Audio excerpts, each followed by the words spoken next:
Alhamdulillah walhamdulillah wa la ilaha illallah wallahu akbar. La hawla wa la quwwata illa billahil aliyyil azim. Teruskan lagi dengan hadis-hadis berkenaan zikir.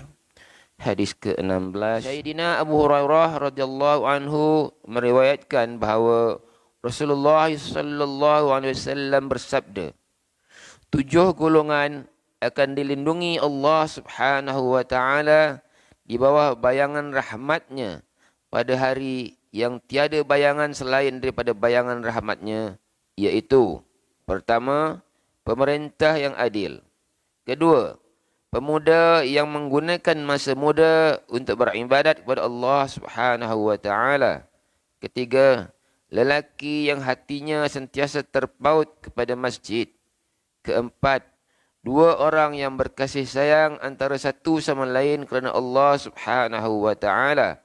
Mereka berkumpul dan berpisah kerana Allah Subhanahu wa taala.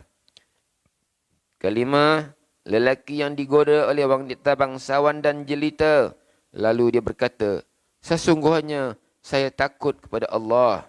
Keenam, seorang yang memberi sedekah dan dia menyembunyikannya sehingga tangan kirinya tidak tahu sedekah yang diberikan oleh tangan kanannya.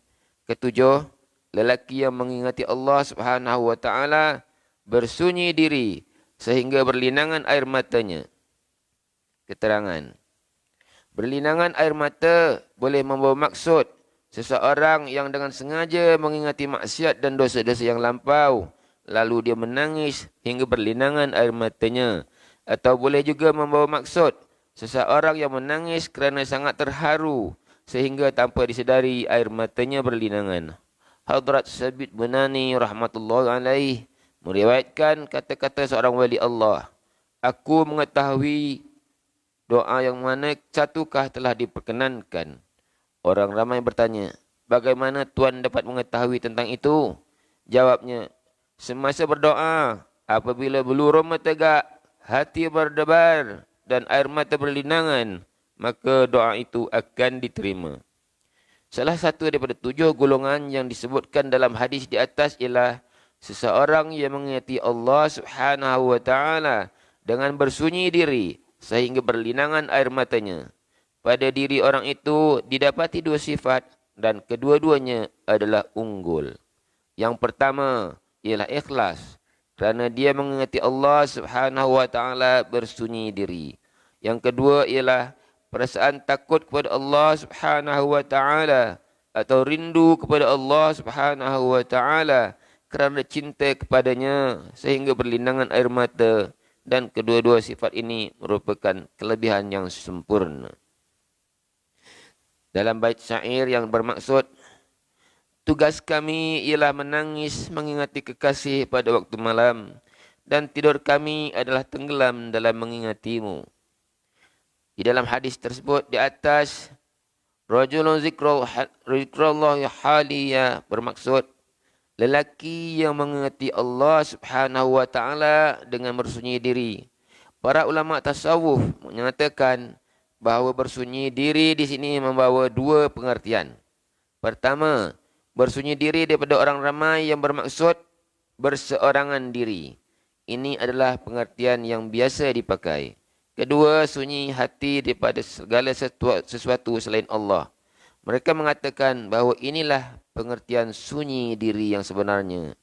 Oleh kerana itu, darjah kesunyian diri yang paling sempurna ialah gabungan kedua-dua di atas, iaitu menjauhi orang lain dalam keadaan bersendirian dan juga sentiasa mengingati Allah Ta'ala semata-mata. Namun, apabila seseorang berada di tengah-tengah perhimpunan orang ramai dan hatinya sunyi daripada segala sesuatu selain Allah Subhanahu wa taala, dan pada masa itu dia menangis kerana mengingati Allah SWT, maka dia juga termasuk dalam kelebihan tersebut. Adanya perhimpunan atau tidak ada sama sahaja baginya. Apabila hatinya bukan hanya sunyi daripada orang ramai, tetapi turut sunyi daripada ingatan segala sesuatu yang lain daripada Allah Ta'ala, maka perhimpunan orang ramai tidak sedikit pun akan memudaratkannya. Menangis kerana mengingati Allah Subhanahu wa taala atau takut kepadanya merupakan satu kurniaan Allah Subhanahu wa taala yang sangat besar. Sungguh bertuah seseorang yang dikurniakan nikmat ini. Diriwayatkan dalam sebuah hadis bahawa barang sesiapa menangis kerana takut kepada Allah Subhanahu wa taala, maka dia tidak akan masuk ke dalam neraka sehingga susu masuk kembali ke dalam puting.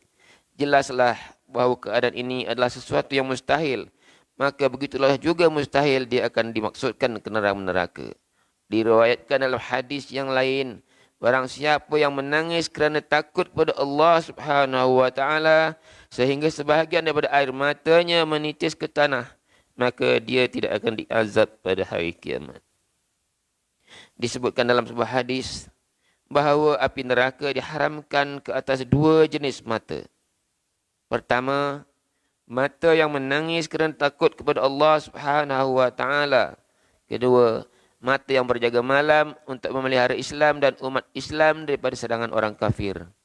Disebutkan dalam hadis yang lain bahawa api neraka diharamkan ke atas mata yang berjaga di jalan Allah Subhanahu wa taala, mata yang menangis kerana takut kepada Allah Subhanahu wa taala, mata yang tidak memandang sesuatu yang diharamkan oleh Allah Subhanahu wa taala, dan mata yang telah cedera di jalan Allah Subhanahu wa taala.